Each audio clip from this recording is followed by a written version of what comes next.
Gabi ng Misteryo. Gabi ng Misteryo. About a comet passing Earth, they figured out this object, now named 3I Atlas, was an interstellar visitor. On June 30th, just one night before 3I/ATLAS was first detected, a mysterious signal erupted, one no scientist can explain. At exactly 2:13 a.m. UTC, a senior astronomer at the Mauna Kea Observatory began receiving a series of pulses on the hydrogen line frequency, 1,420 megahertz. The precise frequency SETI researchers used to hunt for alien signals. But this wasn't random static. The pulses came in perfect groups of 3, each separated by exactly 47 seconds, 6 flawless repetitions before cutting off. By dawn, the largest interstellar object ever, 3I/ATLAS, had been spotted, emerging from the exact region of space where the strange signal had originated less than 24 hours earlier. 3I Atlas.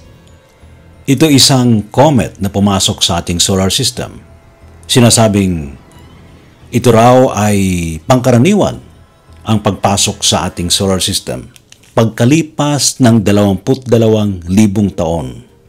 At sinasabing ito na raw yung pinakakumpleto ng kanyang pag-ikot sa buong kalawakan na sumasakop sa ating solar system.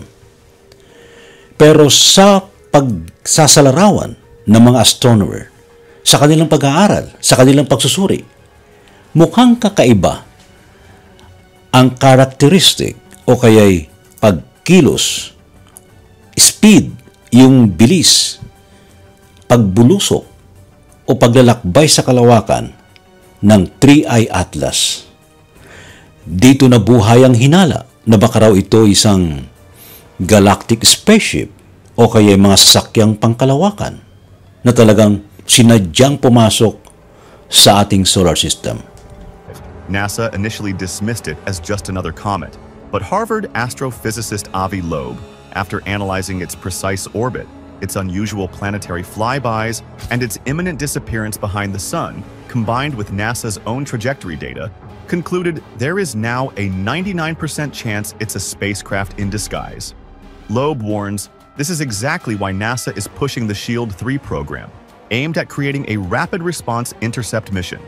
Now, in this video, we will break down Avi Loeb's research paper, show the title like before video, on how Atlas is not a rock, but an intelligent extraterrestrial spacecraft. Kung totoo ang ganitong hinala, ano ang misyon ng mga iba't ibang nilalang sa kanilang pagpasok sa ating solar system? Meron ba silang special na misyon sa buhay ng tao? At ang pinakamatindi nito ay yung hinala ng baka raw magkaroon ng alien invasion sa ating planeta. Does it intend to really visit us? Where did it come from first? So I asked these questions in my head, and my guide said, we were last. We were last in its orbit. We were last in its stops. So, tayo yung panghuling pupuntahan. Gabi ng Misteryo. Gabi ng Misteryo. Mga kamisteryo, ngayong gabi ito pag-usapan natin tungkol sa napaka-controversial na comet o kometa na pumasok sa ating kalawakan, sa ating solar system. Ito ay ang tinaguriang 3I Atlas, na sa pag-aaral at pagsusuri ng mga siyentipiko, ng mga astronomer, ay kakaiba raw ito sa kilos, sa bilis, at iba pang qualities o kalidad ng isang kometa. Sinasabing ito raw ay lumalaki o kaya ay nagiging mas maliwanag kesa sa pangkaraniwang mga kometa na ating nakikita sa kalawakan. At ang matindi pa nito, mayroon daw siyam na halos magkakaparehong sukat sa likod nito, sa comet na ito. At ang pinakauna na ang 3I Atlas ay meron siyang kasunod na siyam na magkakasing liwanag. Nine companions might be real. Suddenly, the count changed. 3I Atlas was no longer alone. There weren't just one, but 10 interstellar objects traveling through our solar system. that 3I Atlas itself might be a larger interstellar craft shedding probes as it approached the solar system. In his words, these are not random fragments. Their appearance may have been deliberate. The smaller, denser objects with their higher apparent energy outputs might be scouts designed to explore planets while the main body remained at a distance. His warning was stark. In the worst case, these could be autonomous drones mapping our system or extracting something valuable from it. 3I Atlas may look like a stone, but it's alive. So, it's alive with almost the same DNA as the alien inhabitants of 3I Atlas. And the reason why it's fast is because, surprisingly, or not surprisingly for some, all of the aliens on board are powering it with their telekinetic ability. So the push of 3I Atlas is actually coming from their minds. And the scan of 3I Atlas did not reveal any electrical or mechanical devices on board. So everything was natural. Natural in the sense na it's a stone. It's just a huge stone. And this was confirmed also by one of the psychics that posted their shorts on YouTube, saying that you can see 3I Atlas in a 3D version. It's just a rock. And then there were later discoveries that 3I Atlas was actually not a cylinder. It's actually a cylinder with empty inside, so hollow yung loob. Before kasi they were thinking it's like an oblongated sphere. So parang flattened, parang baguette. Ano yung tinapay? Ganun. For the lack of a better description. Anyway, so, but it's actually a sphere. Tapos hollow yung gitna, so vacant siya. So, that's the 3D level, but if you scan it on a 5D level or higher, then you will see the beings inside. It's not like Star Trek. Para silang part of that stone. They're just inside. Just floating inside. Hindi lumulutang basta parang inside lang talaga sila.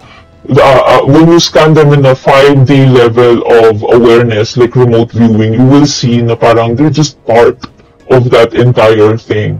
That's their aircraft. Pero hindi sila lumulutang, wala silang tinutungtungan. So, these beings might actually be able to project themselves on a third level dimension like physical, and they can also be observed on the 5D level.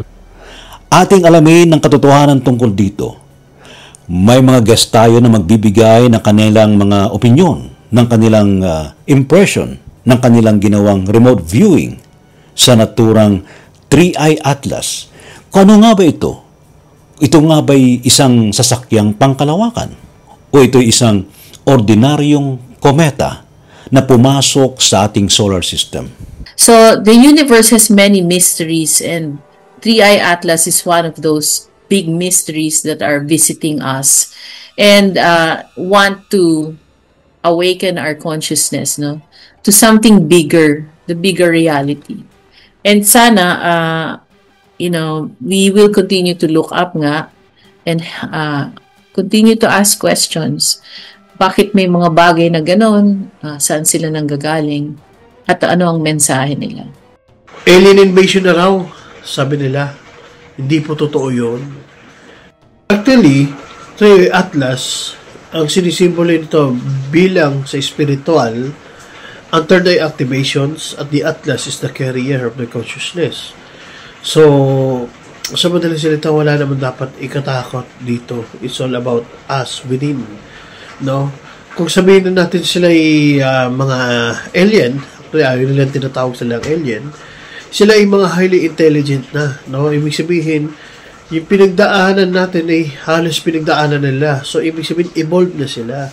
So, alam nila kung paano i-respect ang humans. Kaya, wala dapat magkaroon ng fear o takot sa atin bagkus i-welcome natin sila. I'm pretty sure maraming curious. Ano ba yan, di ba? So, ang 3I Atlas, so far, ang intindi ko dyan is isa siyang comet, but nandoon ang mga galactic brothers natin, ang Pleiadians, ready to heal, ready to raise our frequency. Ang mga comets na ito ay nag-create ng panic sa ibang bansa.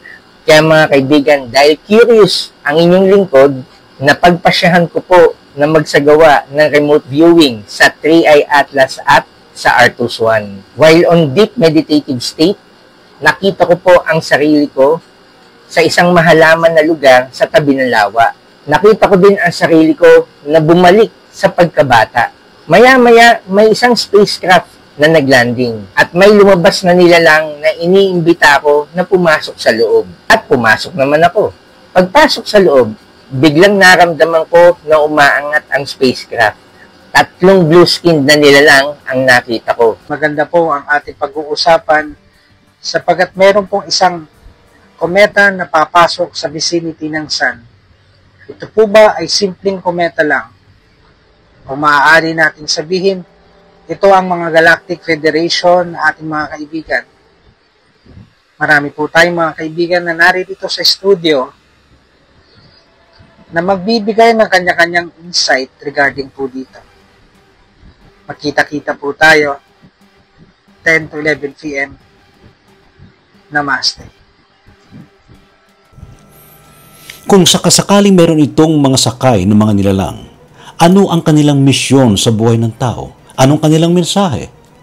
Yating alamin sa Gabi ng Misteryo, 10 to 11 p.m. sa DZRH. Walang absent.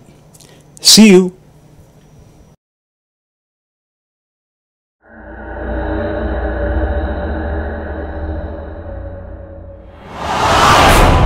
Encounters mga sightings ito. Doon ba'y palatandaan na talagang malapit na? Mga experience o meron kayong sightings ng mga UFO? Higher beings, especially to the universe you call God. Innumerable company of angels beyond human comprehension.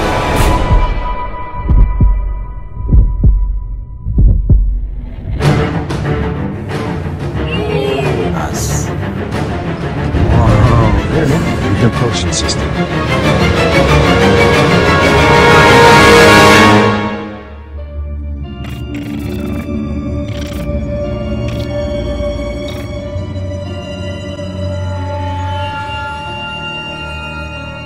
Gabi ng Misteryo.